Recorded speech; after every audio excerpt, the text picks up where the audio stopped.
Hi. After 7.2 kilometers, nandito na tayo sa UP. Good morning, by the way. So, ang gagawin natin today is to build my aerobic base. I'm going to maintain around 6:30 to 7. We'll see. Let's see if we can hold that up until 30 to 35 kilometers. Let's do it.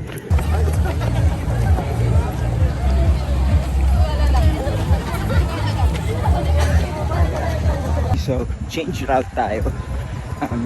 So, merong run for a cause dyan sa Oval. So, it's run against corruption. I wanted to join pero I wanted to maintain my pace kasi at least yun nga 6:30 to 7 until 30 to 35 kilometers. So, sorry I wasn't able to join. So, dito na lang tayo. Okay. So, punta tayo sa may Science Center. Maghanap tayo ng tupa. Sa mga hindi nakakalam kung saan yung papunta sa National Science Complex, dito lang siya. So, liliko ka lang dito. Dire-diretso na dun.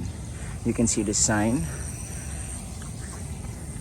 Nasa tamang landas ka, kapatid. Let's go!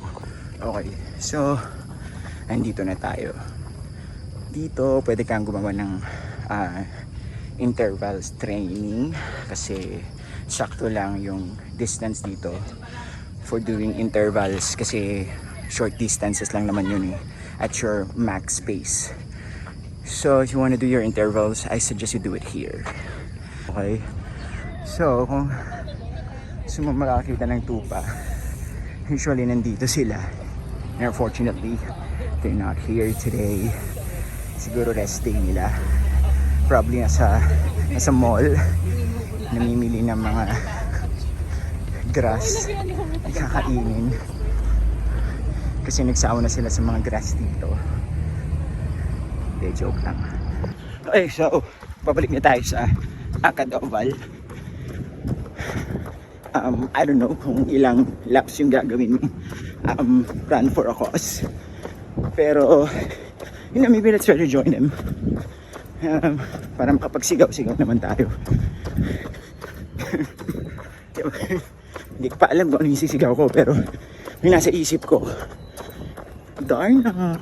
Ay di tumuring matatagpuan ang tao na nagmamay-ari ng isang upuan na pag may pagkakatao'y pinag-aagawan. Kaya naman hindi niya pinakakawala kung makikita ko lamang sa kayaking sisigawan. Ayan, so medyo dumadami na rin yung mga nagno-Nordic walking. No comment. Showing you the view dito sa tapat ng Oblation. Thing is if you're able to complete the loop including this part, that's 2.5 kilometers. So kung nakadalawang ikot ka, makaka 5k ka na. At sana pera na lang yun.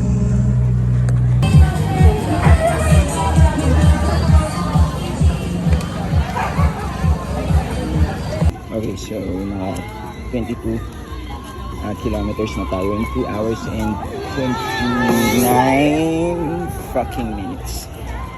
1 kilometer walk lang tayo and then continue tayo with the 6:30 to 7 pace hanggang 30k kung hindi tatama rin. Let's go. Okay, medyo blurry, hindi nga mabasa and we look like a freak. Diyan na lang talaga E3 yung ginamit natin. Ganito ang itsura dito sa UP at around 10 AM. So, onti na lang yung tao. So, kung gusto nyo nang hindi matao, punta kayo mga around 10 AM. Well, luckily, hindi ganun kainit today. Kaya, masarap tumakbo. Hindi natin na-maintain yung pace na 6:30 to 7 in 30k. So, hanggang 22k lang tayo na tumakbo ng ganong pace and then lakad na lang. lakad-lakad na lang. Well, yung medyo mabilis naman na lakad. So, yun, maybe next time, makakain na natin. Tinamad lang talaga ako eh. So yung struggle, kapag mag-isa ka, pag tinamad ka, yun na yun. So, syempre, yung other half, yung sarili mo sinasabi, go! Pero yung isa, fuck you, I won't do what you tell me. So yun, nanalo yung fuck you, I won't do what you tell me. Alright, yun muna for today. No, never was so ashamed. Nobody needs to go. Mother Mary was so ashamed. Nobody needs to go. Go, go, go, go.